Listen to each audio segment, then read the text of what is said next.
Il y a quelques semaines, on vous avait sorti une vidéo sur vos unpopular opinions sur la Formule 1 et vous aviez adoré le concept. Du coup, on s'est dit qu'on allait le reproduire. Aujourd'hui, on va voir ensemble quelles sont vos meilleures idées pour améliorer la Formule 1. J'ai mis un tweet il y a quelques jours, vous avez été nombreux à répondre, merci beaucoup. D'ailleurs, n'hésitez pas à aller me suivre sur Twitter si c'est pas encore fait, @hydro-du-bas. Et on a sélectionné quelques idées avec la production de ce qui pourrait rendre aujourd'hui la Formule 1 plus intéressante ou ce qui pourrait l'aider à aller dans la meilleure direction. Si cette vidéo vous plaît, n'hésitez pas à mettre un petit pouce bleu, à vous abonner, à activer la cloche comme d'habitude, à la partager sur les réseaux sociaux. Et si jamais vous avez d'autres idées comme ça pour ce concept, n'hésitez pas à nous les donner dans les commentaires. Et on va tout de suite voir ensemble les meilleures idées que vous avez eues. Il y en a qui sont pas terribles pour améliorer du coup la Formule 1 dans les prochaines années.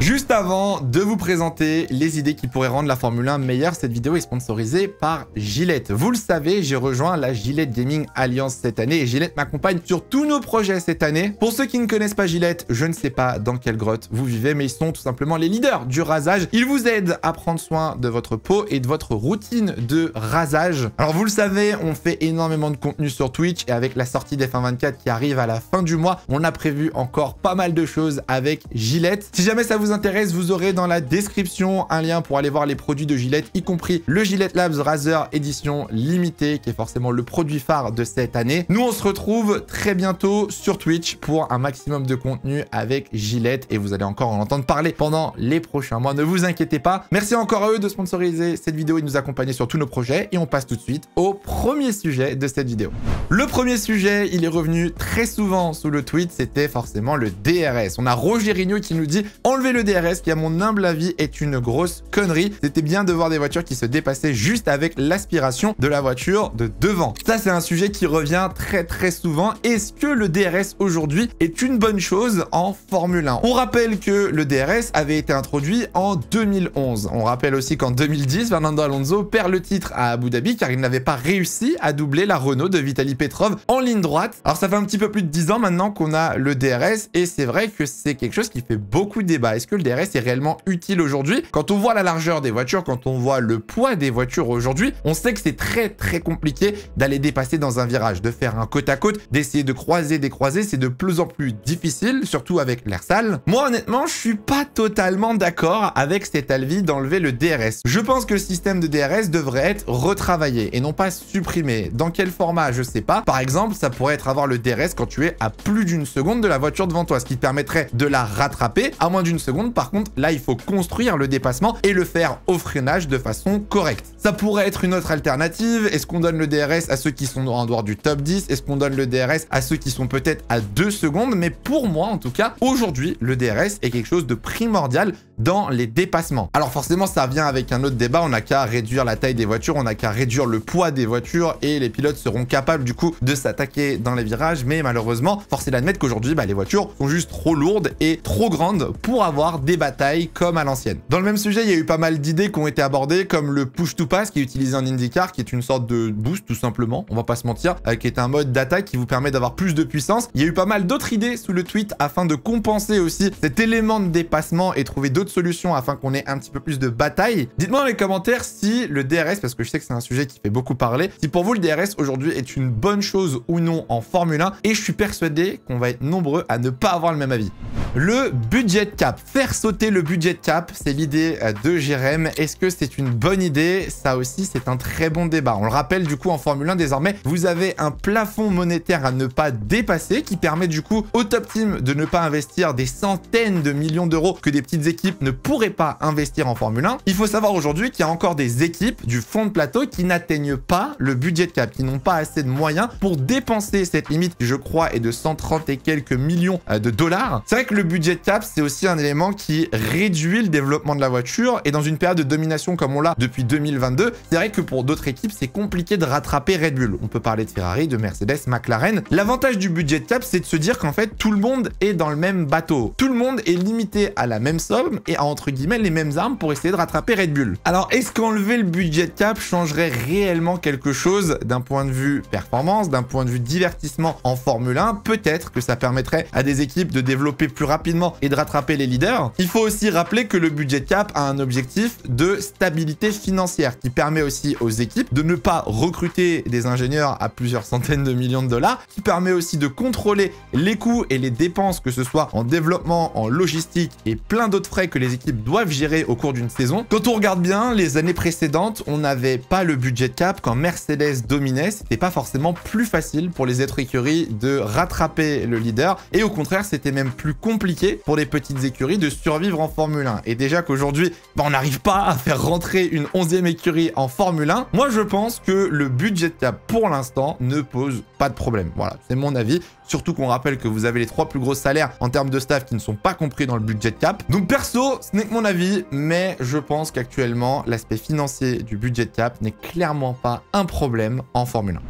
Troisième sujet à aborder, c'est le parc fermé. Alors c'est vrai que ça, mine de rien, ça pourrait avoir une énorme incidence sur les performances d'un week-end pour une écurie. On a Arsenic44 qui nous dit, en plus du budget cap, de faire sauter le parc fermé entre la qualif et la course. On rappelle que le parc fermé, c'est cette loi, cette règle qui vous interdit de modifier que ce soit les pièces ou le réglage de la voiture à partir du moment où le pilote sort du garage lors de son premier tour en qualification. Alors du coup, quel serait l'intérêt de faire sauter le parc fermé? Eh bien tout simplement, après une séance de qualification, les équipes pourraient retravailler sur un réglage, modifier le setup de la voiture afin de l'optimiser pour la course. Et du coup, ça éviterait de devoir choisir entre un bon réglage de qualification et un bon réglage de course. Aujourd'hui, les écuries en Formule 1, elles sont obligées un petit peu de jauger entre les deux, avoir une voiture rapide sur un tour, mais qui en même temps va bien gérer ses pneus pendant le Grand Prix le dimanche. En supprimant le parc fermé, vous êtes tranquille, vous avez votre setup pour tabasser le pneu sur un tour, et ensuite vous avez votre setup pour prendre soin du pneu et gérer votre course le dimanche. Déjà cette année, il y a eu une modification dans le format sprint. On a fait une vidéo, je sais pas où elle sera, sur le format sprint déjà, où le parc fermé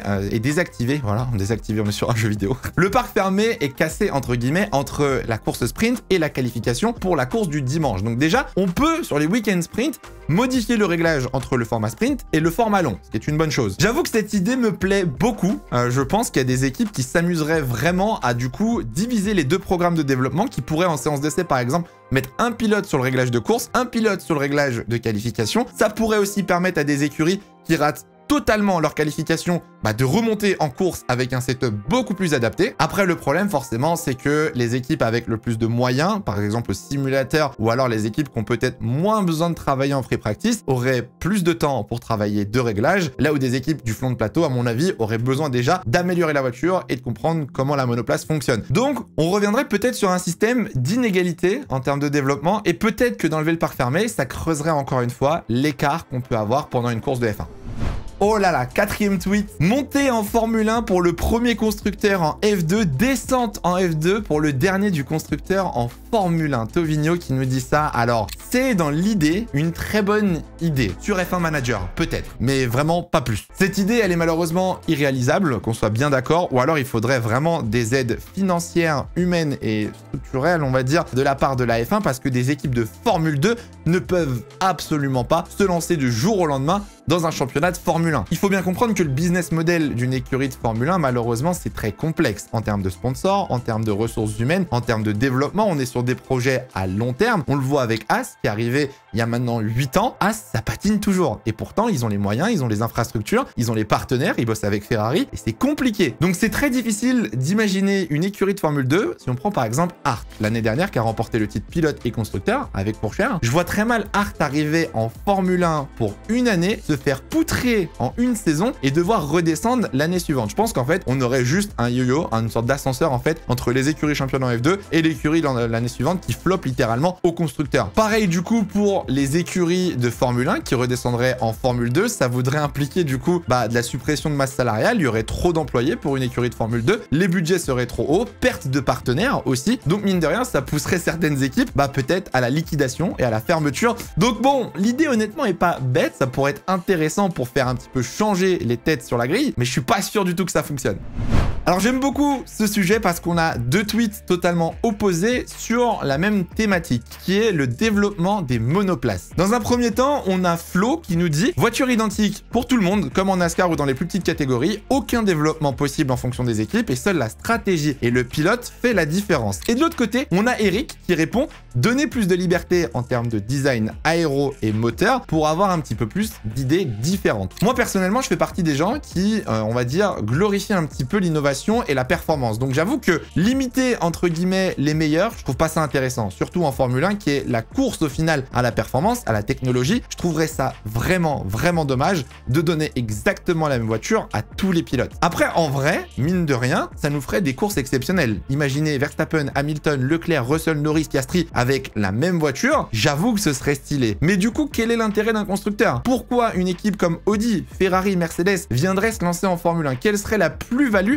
d'être au sommet du sport automobile pour un constructeur pareil? J'aime beaucoup plus l'idée d'Eric qui dit on donne toutes les cartes, vraiment carte blanche aux designers, aux motoristes et on leur laisse faire vraiment ce qu'ils veulent. Et là, pour le coup, j'avoue que ce serait ultra intéressant. Vous le savez, en Formule 1, on a un règlement technique. Vous devez respecter, entre guillemets, une base de la réglementation. Vous pouvez l'interpréter comme vous le souhaitez tant que vous respectez, entre guillemets, ce que la FIA vous impose. Imaginez si demain, la FIA vous dit vous avez carte blanche. Vous développez le moteur que vous voulez en restant sur une base à peu près correcte et en termes de châssis aéro, vous faites ce que vous voulez. On aurait des concepts exceptionnels, on aurait des philosophies de voiture totalement différentes et là pour le coup, je pense ce serait très très drôle. On pourrait avoir des très bonnes surprises avec des concepts incroyables. On pourrait avoir aussi des très mauvaises surprises avec des concepts catastrophiques. D'ailleurs, ça me donne une idée de vidéo. Dites-moi dans les commentaires si ça vous intéresse, mais les pires concepts ou alors les pires voitures comme vous voulez qu'on a pu avoir dans l'histoire de la Formule 1. Parce qu'à l'époque, on a eu des concepts, hein, les voitures à 6 roues,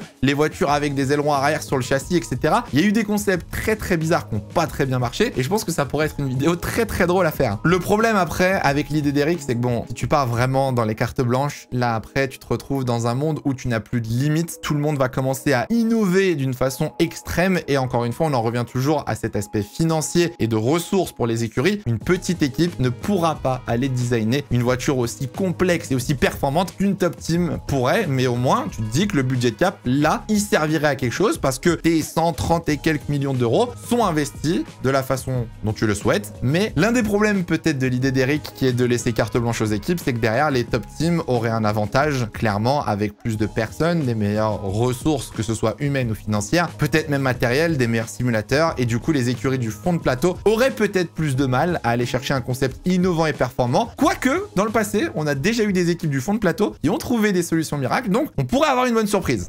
Oh, alors ce sujet, je l'aime beaucoup. Vraiment, les séances d'essais privées. On a Marco et Léa qui nous demandent de faire revenir les séances d'essais privé, alors pas illimité non plus, faut pas abuser, et enlever le gel moteur. Alors, on revient sur le gel moteur juste après. Faut savoir qu'à l'époque, il y a encore une petite dizaine d'années, les séances d'essai privées étaient autorisées. Vous pouviez prendre la voiture de votre année actuelle et la faire rouler sur un circuit privé, tester des pièces, essayer de nouveaux réglages, de nouveaux composants, tout ce que vous voulez. Aujourd'hui, c'est interdit par la Formule 1 et la FIA, et ça, je trouve ça dommage. Honnêtement, on manque cruellement de temps de développement, on manque cruellement de roulage en Formule 1. Aujourd'hui, on se retrouve avec 3 séances d'essai de 1 heure sur un week-end classique, 60 minutes sur un week-end sprint, c'est vraiment très peu. Et c'est vrai qu'à l'époque, bah mine de rien, t'avais quand même une vibe. Ça apportait quand même quelque chose. Chaque équipe allait tester son petit truc, tu pouvais tester ton petit secret pour la saison suivante, personne ne le voyait parce que bah, les essais privés étaient absolument pas diffusés à la télé, donc c'était un peu le secret, quoi, ça restait dans l'équipe. Et puis des fois, ça allait prendre des photos, il y avait des photographes, il y avait des fans au bord du circuit qui prenaient une photo de la voiture qui roulait. Enfin, c'était quand même quelque chose de très différent.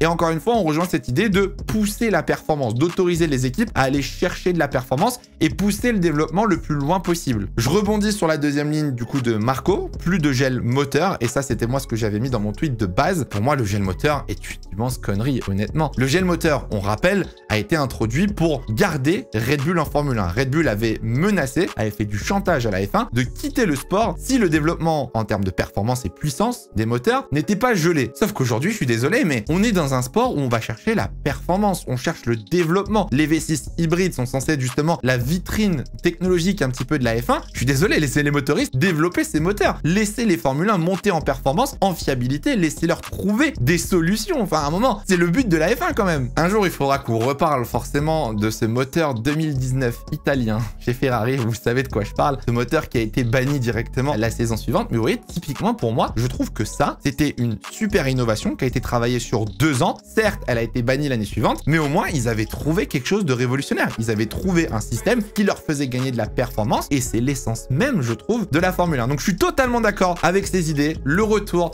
des séances privées, même si ça coûte de l'argent, même si c'est compliqué pour les petites équipes, et surtout, supprimez-nous ce putain de gel moteur et laissez-les développer ces V6 hybrides.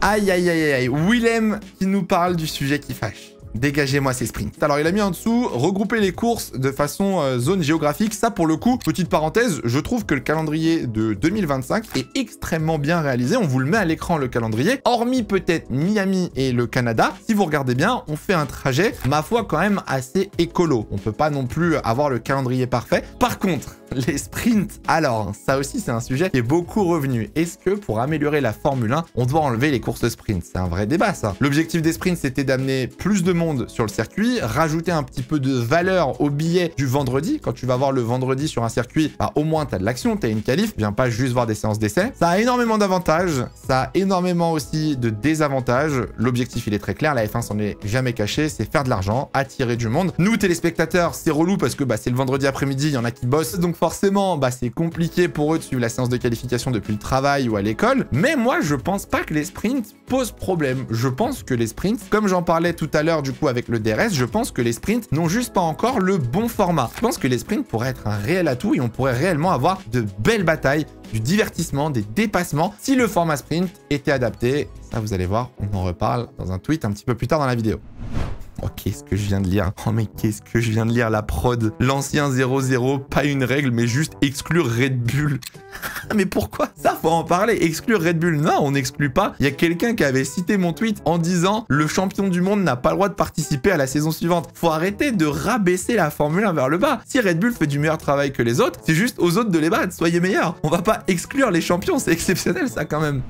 La prod a choisi des tweets pour me régaler. On a Cast13 qui dit remettre la règle des pneus en qualification. C'est-à-dire que si tu passais en Q3, tu devais partir avec les pneus que tu avais utilisés en Q2 pour faire ton meilleur tour. Ça, c'est une règle qui a été abolie il y a quelques années. Je saurais plus vous dire exactement quand. Et moi, je trouve que c'était une règle exceptionnelle. Pour moi, en remettant ces règles, ça rajoute déjà un aspect stratégique de fou sur la globalité du week-end. Ça te fait réfléchir déjà à ta stratégie dès le samedi. Et après, en course, au départ, du coup, tu te retrouves avec un choix de pneus différents et pas forcément des pneus neufs. On rappelle en plus que Pirelli aimerait bien limiter le nombre de pneus, en ramener le moins possible et en produire de moins en moins pour l'écologie. Et ça, c'est un débat que j'entends totalement. Bah, du coup, ce serait une occasion de réduire aussi un train de pneus. Un peu moins de pneus neufs. Et même si on veut partir un petit peu plus loin, on part en couille. On enlève un pneu par type de pneu. Donc, c'est-à-dire qu'on enlève un hard par week-end, on enlève un médium et un soft. Comme ça, moins de pneus produits, moins de pneus créés, meilleur résultat pour l'écologie et l'environnement et plus d'intérêt stratégique, plus d'intérêt à faire attention à ce que tu fais pendant ton week-end avec tes pneus. Dites-moi ce que vous en pensez dans les commentaires, mais ça pour moi c'est une règle que j'adorais. Honnêtement, j'étais trop fan à chaque fois de voir qui passait avec quel pneu. Il y avait des pilotes qui ressortaient en fin de Q2 avec des softs pour les roder. T'étais là en mode est-ce qu'ils vont passer en soft? Est-ce que c'est du bluff ou pas? Bref, moi ça c'était une règle que j'adorais et que j'aimerais beaucoup revoir en Formule 1.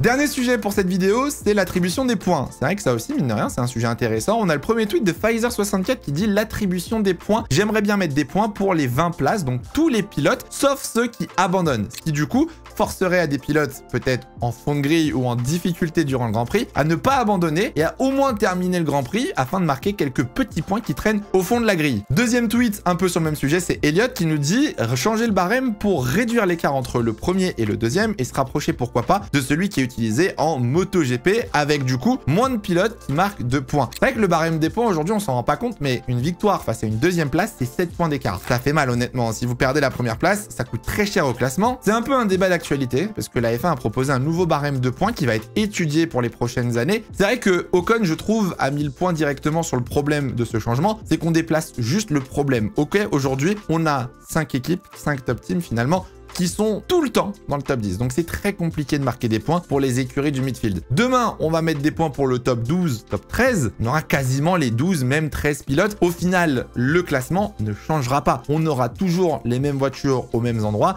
Elles auront juste plus le même nombre de points. On retrouvera toujours les Red Bull devant les Ferrari, les McLaren. Et on se retrouvera avec Haas, Vcarb et Alpine qui traînent avec quelques points au fond de la grille. Moi, je suis totalement pour modifier le barème de points. Honnêtement, réduire l'écart entre une victoire et une deuxième place, pour moi, ça ne devrait pas valoir 7 points d'écart. Je pense qu'honnêtement, déjà si on réduit à 5, voire même peut-être 3 ou 4, déjà ça te permettrait de relancer un petit peu le championnat. Donc on rappelle que Verstappen a gagné 20 courses sur 23 l'année dernière, donc pas sûr. Derrière, ça permettrait aussi de resserrer le classement constructeur. Ça relancerait peut-être un petit peu les batailles sur ce championnat parce que du coup, forcément que derrière, entre McLaren, Ferrari, Mercedes, Aston, c'est un peu serré. Donc peut-être qu'on aurait un classement beaucoup plus serré. Et après, de là à l'étendre aux 20 places complètes, je suis pas convaincu. Moi, personnellement, pour moi, les points, ça doit rester un objectif. Ça doit pas être quelque chose d'acquis juste en faisant le Grand Prix. Il doit y avoir cette bataille. Ça doit être vraiment quelque chose que tu dois mériter, pour laquelle tu dois te battre. Et je pense qu'au final, le top 10 pour l'instant reste une très bonne idée. On rappelle qu'il y a longtemps, c'était seulement le top 6 qui marquait des points, puis on a eu le top 8, le top 10. Bref, avant c'était 10 points, une victoire, maintenant c'est 25. Dites-moi dans les commentaires, faites-moi votre proposition pour un nouveau barème de points. Et de toute façon, on vous fera une vidéo quand le sujet reviendra à l'actualité et on vous expliquera toutes les nouveautés que la F1 veut mettre en place. Bon, c'est la fin de cette vidéo. J'espère que ces petites idées vous auront plu. On a essayé de sélectionner parce qu'il y a eu des centaines de réponses. Merci beaucoup à tous ceux qui ont répondu. On n'a pas pu prendre tout le monde, forcément. On aurait pu faire un épisode de 1 heure, honnêtement. Mais on peut refaire un épisode 2. Si jamais vous avez plus d'idées, n'hésitez pas dans les commentaires à nous donner les vôtres. Pourquoi pas faire un épisode basé sur les commentaires de cette vidéo YouTube. Si elle vous a plu, n'hésitez pas à mettre un j'aime, à vous abonner, à activer la cloche. Comme d'habitude, il y a pas mal de vidéos qui arrivent dans les prochains jours. Et nous, on se retrouve très bientôt pour de prochaines vidéos. En attendant, faites attention à vous et portez-vous bien. C'est le plus important. Ciao, ciao.